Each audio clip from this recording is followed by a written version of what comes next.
வணக்கம். இது உங்கள் பொலிட்டிக்கல் பார்க். தமிழகத்தில் இன்னைக்கு ஒரு கட்சி உதயமாயிருக்கு. அந்த கட்சியோட பின்னணி என்ன, அந்த கட்சியோட தலைவர் யாரு, அவர் இதுக்கு முன்னாடி என்னென்ன செயல்கள் செஞ்சாரு, அவர் இதுக்கு முன்னாடி எந்த கட்சியில் இருந்தாரு, இப்போ ஏன் இந்த கட்சி ஆரம்பிச்சிருக்காரு அப்படிங்கிறத இந்த காணொலியில் விலாவரியாக பார்ப்போம். வாங்க. அவரோட பேர் என்னன்னு பார்த்தீங்கன்னா மல்லை சத்யா அப்படிங்கிறவர் தான் இந்த புது கட்சியை ஆரம்பிச்சிருக்காரு. கட்சியோட பேர் என்னன்னு பார்த்தீங்கன்னா திராவிட வெற்றி கழகம் அப்படிங்கிற ஒரு கட்சி ஆரம்பிச்சிருக்காரு. இந்த கட்சி ஆரம்பிச்சதுக்கு பின்னணியை பின்னாடி பார்ப்போம். அவர் யாருன்னு முதல்ல நான் சொல்லிடுறேன். மல்லை சத்யா அப்படிங்கிறவர் காஞ்சிபுரம் மாவட்டம் திருமேரூருங்கிற ஊரில் பிறந்தார். உத்தரமேரூர் அப்படிங்கிற ஊரில் பிறந்தார். அவர் என்ன பண்ணுறாருன்னு பார்த்தீங்கன்னா சின்ன வயசுலேருந்தே அந்த கட்சி ஆர்வம் பிடிக்கிற மாதிரி ஒரு நல்ல ஈடுபாடோடு இருந்தவரை, நல்ல ஓரளவுக்கு பேச்சாற்றல் இருக்கிறவரை மறுமலர்ச்சி திராவிட முன்னேற்ற கழகம் அப்படின்னு சொல்லிட்டு வைகோ அவர்கள் திமுகவை எதிர்த்து ஆரம்பிக்கிறாரு.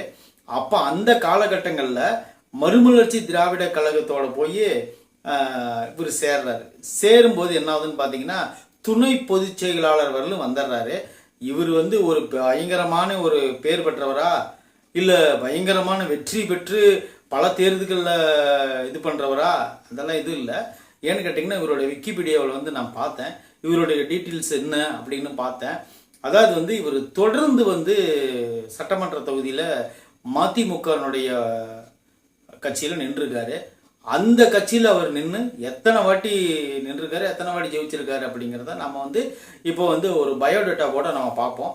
இப்போ என்னன்னு பார்த்தீங்கன்னா அவர் 1996 வருஷம் சட்டமன்ற தொகுதியில் திருப்போரூரில் நிற்கிறாரு மதிமுக சார்பா. அங்கேயும் தோல்வி. அதாவது என்னன்னு பார்த்தீங்கன்னா ஒரு 9% மேலே சதவீதம் வாக்கு வாங்குறாரு.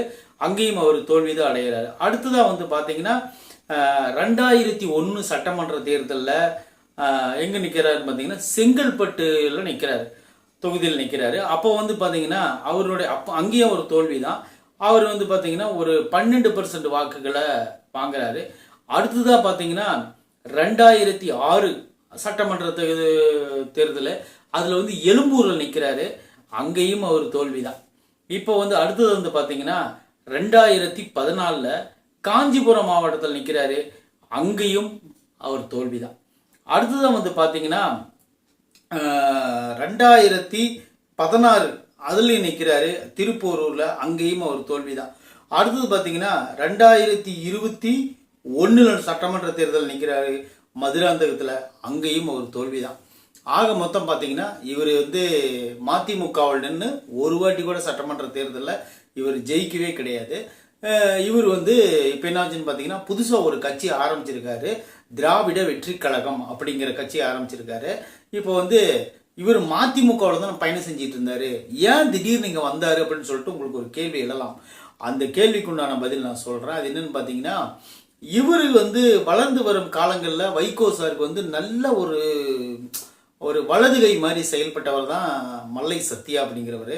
ரொம்ப ஈடுபாடோடு இருந்தவர். அப்போ அந்த காலகட்டங்களில் சில நாள் சென்ற பிறகு தன்னோட பையன் வைகோவோட பையன் துரை வைகோ கொஞ்சம் தலையெடுக்க வேண்டிய காலம் வந்த உடனே இப்போ என்ன ஆகுதுன்னு பார்த்தீங்கன்னா மல்லை சத்யா ஓரங்கட்டப்படுறாரு.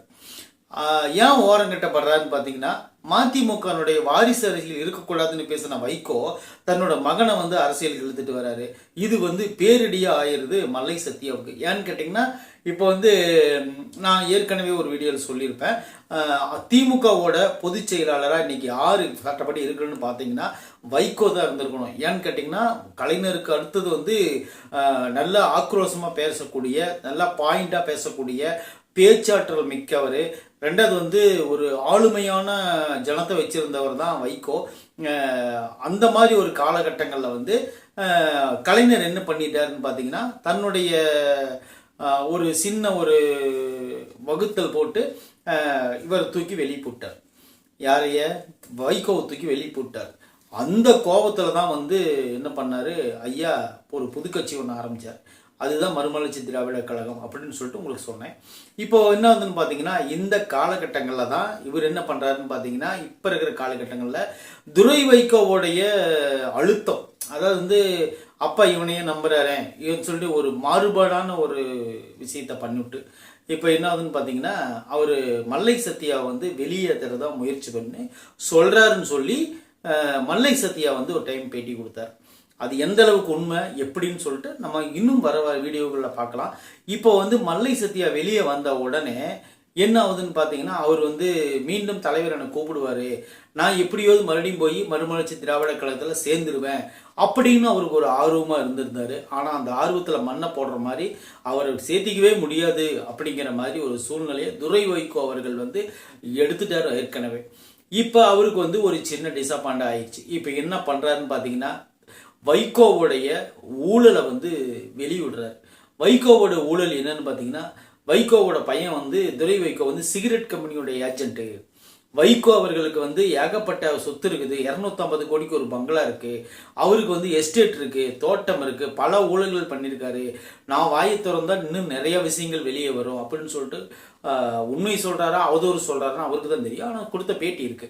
இப்போ என்ன ஆகுதுன்னு பார்த்தீங்கன்னா வைகோவுக்கும் மல்லை சத்யாவுக்கும் ஆகவே ஆகாது அப்படின்னு தெரிஞ்சதுக்கு அப்புறம் இப்போ வந்து என்ன ஆகுதுன்னு பார்த்தீங்கன்னா ஒரு விஷயத்தை முன்னெடுக்கிறாரு மல்லை சத்யா. அது என்னன்னு பார்த்தீங்கன்னா தனி கட்சி ஒன்று ஆரம்பிக்கலாம் அப்படின்னு. தனி கட்சி ஆரம்பிக்கிறவர் எந்த மாதிரி நீங்கள் ஆரம்பிக்கணும்னு சொல்லிட்டு நம்மளுக்கு அது என்ன நானும் நீங்களாக இருந்தால் என்ன பண்ணுவோம், வைகோ இருக்கிற கட்சி வந்து திமுகன்னு உங்களுக்கு எல்லாத்துக்குமே தெரியும். இப்போ என்ன ஆகுதுன்னு பார்த்தீங்கன்னா இவர் ஒரு கட்சி ஆரம்பிச்சுட்டு இவர் போய் இப்போ திமுகவோட இணைகிறார். அதுக்கு நீங்கள் ஸ்ட்ரெயிட்டாகவே போய் திமுகவோட இணைஞ்சிருக்கலாம்ல. ஒரு கட்சி உருவாக்கிட்டு போய் திமுகவில் இணைய வேண்டிய அவசியம் என்ன? அதுக்கு வந்து ஒரு நிருபர் கேட்டார். இப்போ சமீபத்தில் 1, 2, 3, 4 ஹவர்ஸ்க்குள்ள நடந்த விஷயம். ஒரு நிருபர் கேட்குறாரு, இப்போ வந்து தமிழக வெற்றி கழகம் அப்படின்னு ஒரு இது இருக்கு, ஒரு கட்சி இருக்கு, அது செயல்பட்டு இருக்கு. அதே போல தமிழக வாழ்வுரிமை கட்சின்னு ஒரு டிவிகே அப்படிங்கிற ஒரு கட்சி இருக்கு. இப்போ நீங்க புதுசா வந்து தமிழக வெற்றி கழகத்துக்கு ஆப்போசிட்டா திராவிட வெற்றி கழகம் டிவிகேன்னு வைக்கிறீங்களே, இது வந்து அந்த கட்சியை பாதிக்காதா, அல்லது வந்து இது வந்து ஃபுல்லா ஃபண்ட் பண்றது திமுகவா, உங்களை உசுப்பேத்தி விடுறது அப்படின்னு ஒரு கேள்வியை முன்வைக்கிறாங்க. இதுக்கு ஃபண்ட் பண்ணது வந்து திமுகவா அப்படின்னு சொல்லிட்டு ஒரு கேள்வி வைக்கிறாங்க.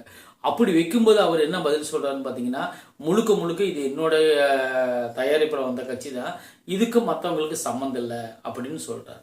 முழுக்க முழுக்க வைகோவோட ஆதரவாளராக இருந்த நாஞ்சில் சம்பத் அவர்கள் இன்னைக்கு வந்து என்ன சொல்றாருன்னு பார்த்தீங்கன்னா வைகோ வந்து ஆப்போசிட்டா திரும்பி பேச ஆரம்பிக்கிறார்.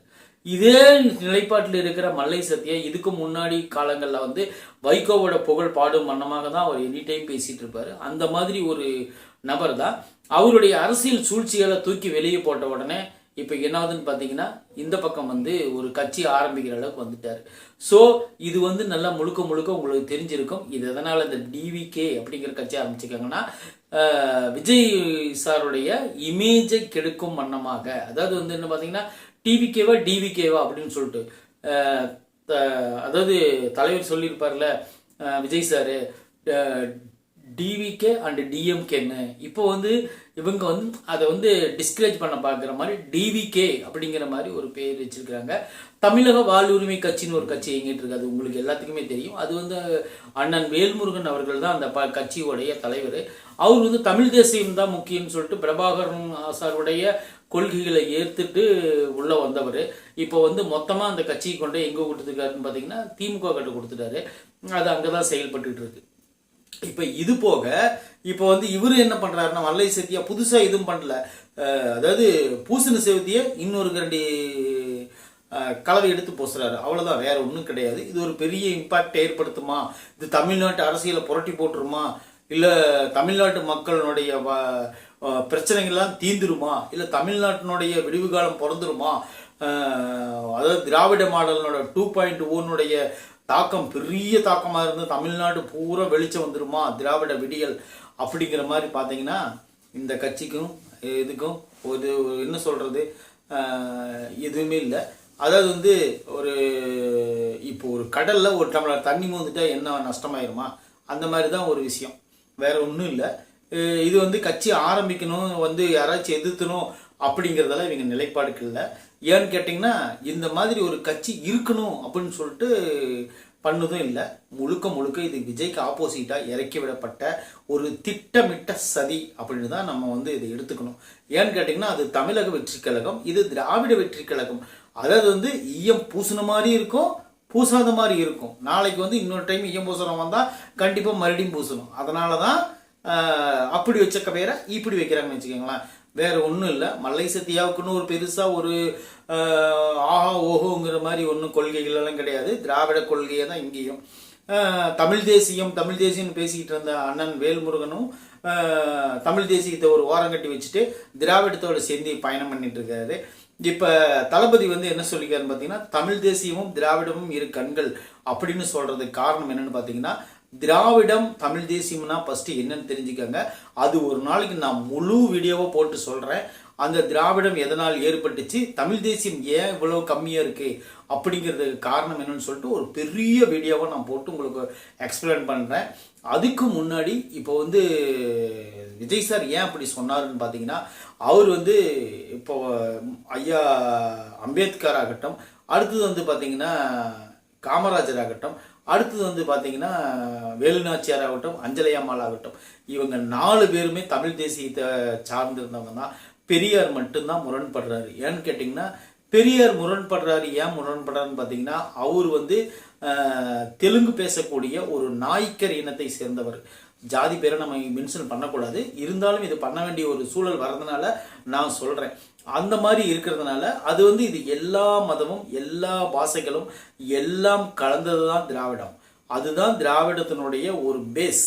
இப்போ என்னன்னு பார்த்தீங்கன்னா, தமிழ் அப்படின்னா தமிழர்கள் தான், குறிப்பிட்ட ஜாதியை சேர்ந்தவங்க தான் தமிழர்கள். முழுக்க முழுக்க அவங்களுக்கு தமிழ் மட்டும்தான் தெரியும், வேற எந்த லாங்குவேஜும் அவங்களுக்கு தெரியாது. அப்படி தெரிஞ்சா கூட அந்த லாங்குவேஜ் அவங்க கத்துக்கிட்டு தான் பேசிட்டு இருப்பாங்க. இப்போ ஆங்கிலம் தெரியுதுன்னா நம்ம வெள்ளைக்காரன் கிடையாது, நம்மள வந்து தமிழன் தான். ஆனால் ஆங்கிலம் வந்து நம்மளுக்கு ஒரு பயிற்சி மொழியாக இருக்குது. அதே போல தான் நம்மளுக்கு வந்து ஒரு தெலுங்கு அப்படின்னு வந்து இருந்துச்சுன்னா அவன் ஆந்திராக்காரன் அப்படின்னு சொல்லிட்டு முடிவு எடுத்துருவாங்க.